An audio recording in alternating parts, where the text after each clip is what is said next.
Hello, salam alaikum mes amis. Je vais bien, j'espère que c'est le cas pour vous. Alors, aujourd'hui, je vous propose de faire une quiche à la façon la douce cuisine. Une quiche au riz avec des petits légumes. Sans plus tarder, suivez-moi dans ma cuisine, comme d'habitude, pour réaliser la recette. C'est parti, let's go!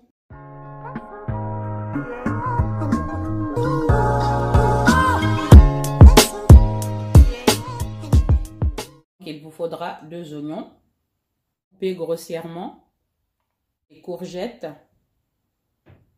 200 g de riz cuit, des carottes, du poireau, du champignon de Paris, une pâte feuilletée, mais vous pouvez le faire vous-même, du fromage râpé, crème liquide, 30% de matière grasse, des œufs, une boîte de thon au naturel, l'huile d'olive, bouillon de légumes, curcuma, ras el hanout, du sel et du poivre. Alors, chauffez 4 cuillères à soupe d'huile d'olive dans une casserole. Voilà l'huile d'olive. Vous pouvez utiliser de l'huile voilà, classique, l'huile de tournesol, comme vous le voulez. Mais bon, l'huile d'olive a plus de goût. Donc, j'en profite pour cette recette. Je vais attendre que ça chauffe un tout petit peu. Donc, je vais ajouter mes champignons de Paris. Je vais les faire revenir quelques minutes dans l'huile d'olive.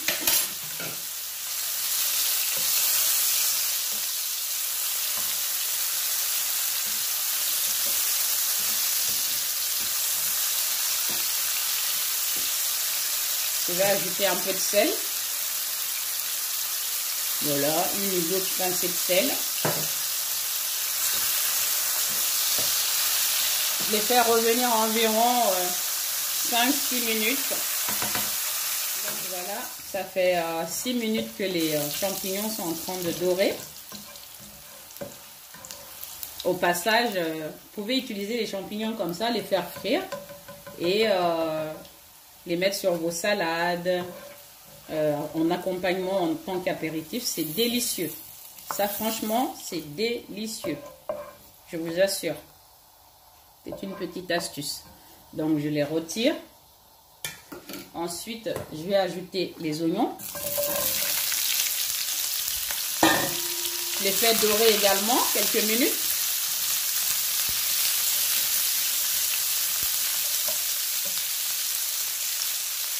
Ça fait 5 minutes que les oignons aussi sont en train de dorer, comme vous le constatez. Je vais ajouter les poireaux.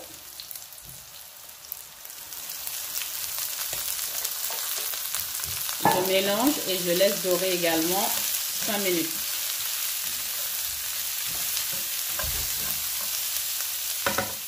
Je vais saler un petit peu quand même.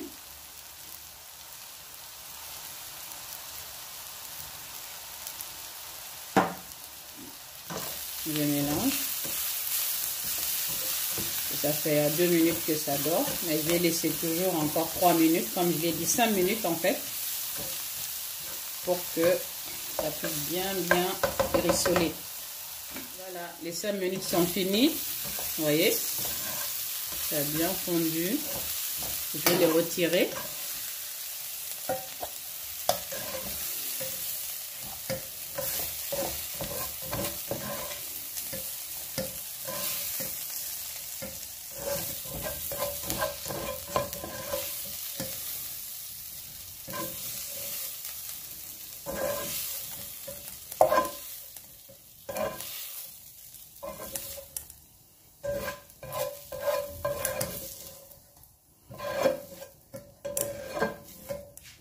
Voilà, je vais réserver.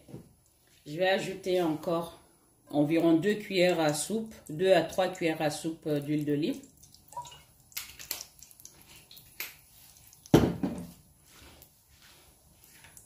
Ensuite, je fais revenir dans cette huile-là les courgettes.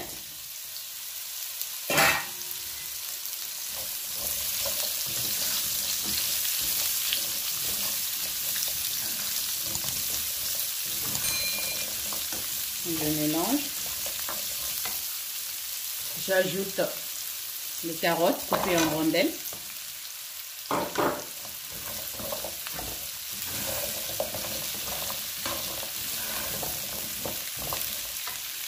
Donc je sale un petit peu.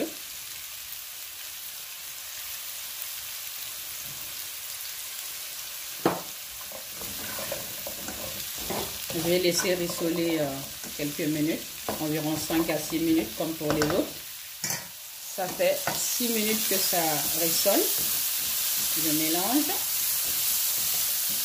Et ce que je vais faire, c'est d'ajouter un peu d'eau dessus. Environ 200 ml d'eau. Parce que les carottes sont un petit peu difficiles à cuire, ainsi que les courgettes, par rapport aux autres éléments. Là, je vais couvrir et je vais laisser cuire quelques minutes. Bon, là, ça fait 5 minutes que ça cuit. Il n'en faut pas plus. Voilà. Il faut que ça soit un peu croquant quand même aussi. Hein. Enfin, c'est mon choix. Je vais ajouter les carottes, les poireaux et l'oignon que j'avais fait dorer. J'ajoute également les champignons.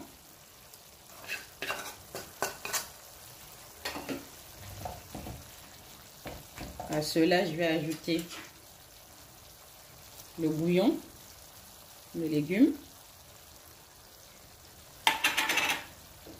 un peu de poivre, environ une cuillère à café, ou plus si vous le désirez. J'ajoute également du curcuma, une cuillère à soupe, enfin à café environ. Si vous aimez ça, vous pouvez en mettre plus, comme vous voulez. Du ras el hanout, pareil, environ une cuillère à café. J'avais déjà salé, donc je ne sale pas. Je n'ajoute plus de sel, je mélange le tout. Je vais laisser cuire quelques minutes également. Ça fait 5 minutes que ça cuit également. Prenez une poêle anti-adhésif, hein. C'est mieux. Tout ceci est bien fondant. Et la touche finale, les 200 g de riz cuit. Nous allons mélanger le tout.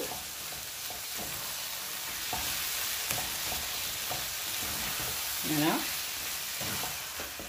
Je laisse encore 2 minutes. Voilà, ça fait 2 minutes que ça cuit. Ma farce est prête. Je vais le vider dans un bol et laisser refroidir un petit peu. Et l'astuce, vous pouvez, si vous êtes pressé, vous pouvez le mettre au congélateur. Comme ça prend moins de temps à refroidir. Je vais abattre mes œufs. Donc avec la crème liquide et les gruyères.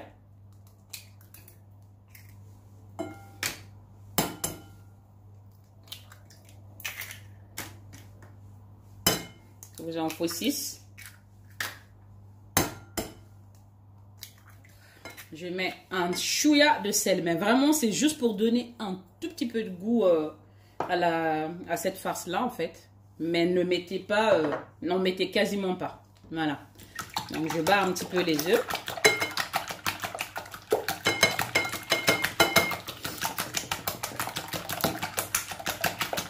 Juste comme ça. Je vais ajouter la crème liquide que j'ai vidée dans un bol. Vous pouvez prendre de la crème épaisse aussi, hein, de la crème fraîche. Donc je bats le tout.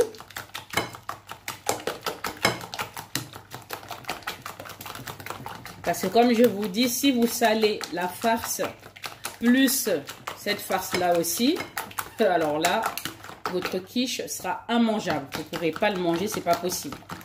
Donc faites attention. Comme j'ai déjà salé quand même les légumes, je vais éviter de saler cette farce-là, sachant que, voilà, les gruyères aussi sont un petit peu salées.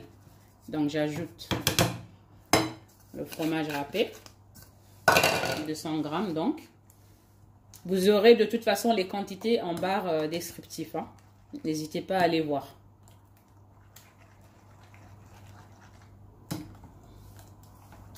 Voilà, c'est prêt. Nous allons passer à l'assemblage. Alors, voici ma pâte. Comme je vous l'ai dit, vous pouvez le faire vous-même.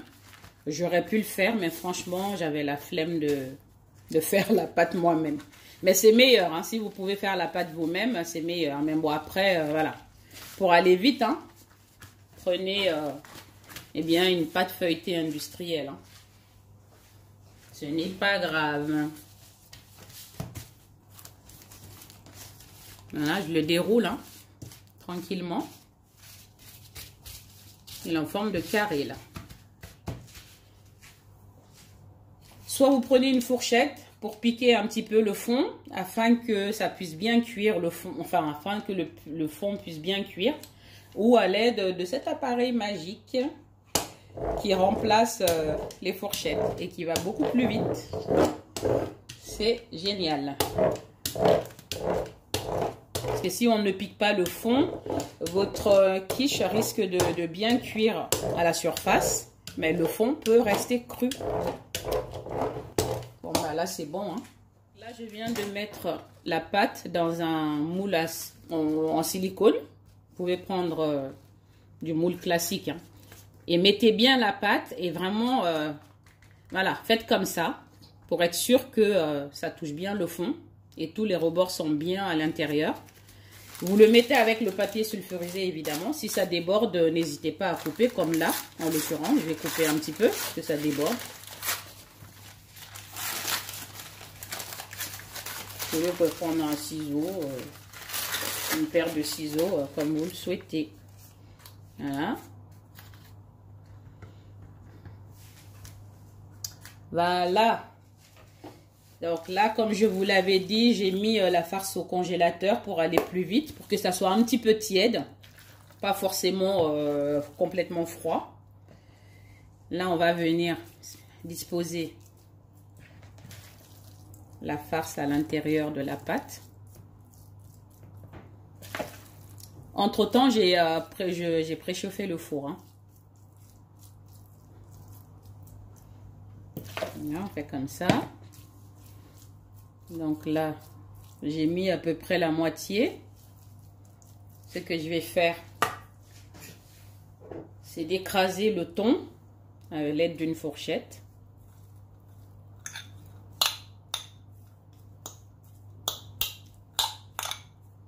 Voilà, comme ça. Pas obligé que ça soit super émietté. Je vais en mettre un peu, la moitié aussi. Comme ceci.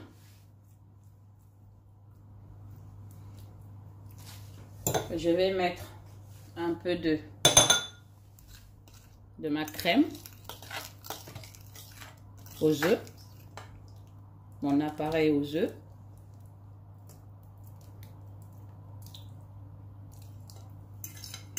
La moitié également. J'écarte un petit peu pour être sûr que mon appareil aux œufs pénètre bien le fond. Ensuite, je continue. Je mets le reste de la farce.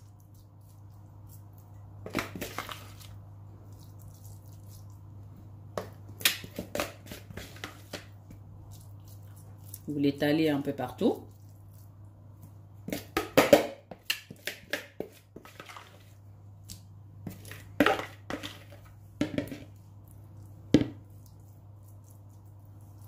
Voilà. Le reste du thon.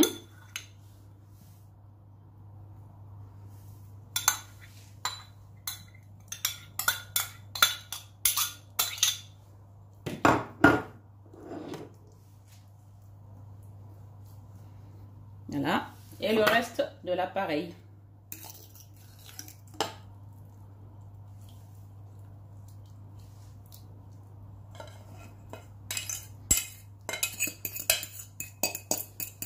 Abonnez-vous, abonnez-vous, likez, partagez le lien, commentez. Je suis là pour vous répondre. Voilà. Impeccable. C'est prêt à aller au four. Bon, on n'hésite pas à faire ça un peu. Hein, que je vais être sûre que mon appareil a touché vraiment le fond un peu partout. Avant de le mettre au four, rabattez le surplus de pâte. Hein. Vous voyez, il y a certains côtés qui dépassent. Eh bien, rabattez-le par-dessus au lieu de le couper. Hein. Moi, c'est ce que je fais. Vous pouvez le couper hein, pour les retirer. Moi, je les rabats. Voilà.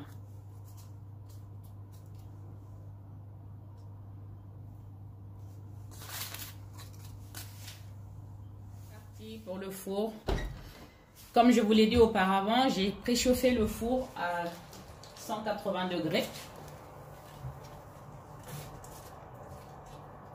Faites attention si vous utilisez un moule à silicone comme moi, c'est difficile à porter. Hein.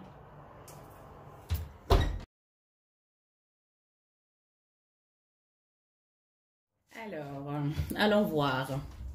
Oh là là, ça m'a l'air parfait. Voyons voir. Ça fait 1 heure que ça cuit. Ah ouais, c'est cuit.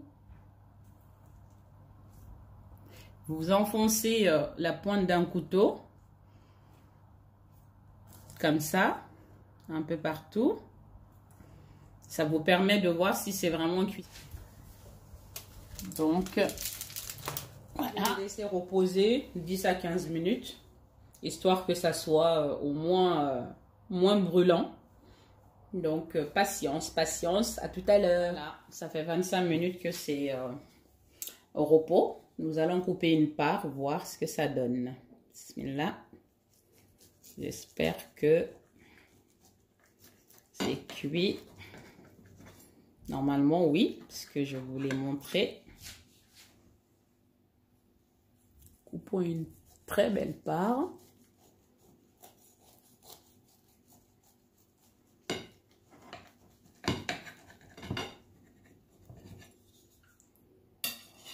Et hop là. Regardez-moi ça. Ce n'est pas beau ça? Très beau même. Voilà. On le pose comme ça. Et nous allons le goûter, bien évidemment. Donc, une fourchette. On va tourner. Bismillah.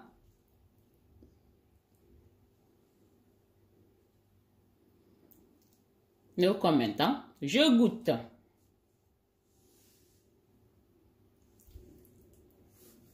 My goodness. Moi, je ne vous fais plus de commentaires, hein, mes amis. J'attends à ce que vous fassiez la recette et que vous me fassiez des retours. Commentaires, ça sert à rien. Faites-le et dites-moi ce que vous en pensez. Parce que là, j'ai beau vous dire, si vous ne testez pas, vous ne pouvez pas vraiment le savoir. Voilà. Je dirais simplement, c'est une tuerie. Comme diraient mes enfants, c'est une tuerie. C'est tout. Oh my God. Eh bien, attendez, laissez-moi le temps de bien mâcher et d'avaler.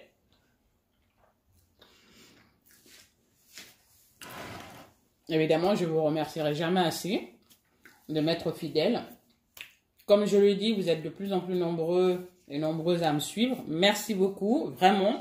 Sans vous, je n'aurais pas du tout la motivation de faire des recettes. À chaque fois, je vois de nouveaux abonnés. Eh bien, ça me donne le courage et l'envie de faire d'autres recettes. Donc voilà, continuez à vous abonner sans cesse. Continuez à partager les liens, à faire des commentaires. Je me ferai un plaisir d'y répondre. Et continuez à me suivre surtout. Likez, likez, likez, likez. Je vous remercie et je vous dis à bientôt pour une nouvelle aventure culinaire avec la douce cuisine. Salam alaikum. Bye bye.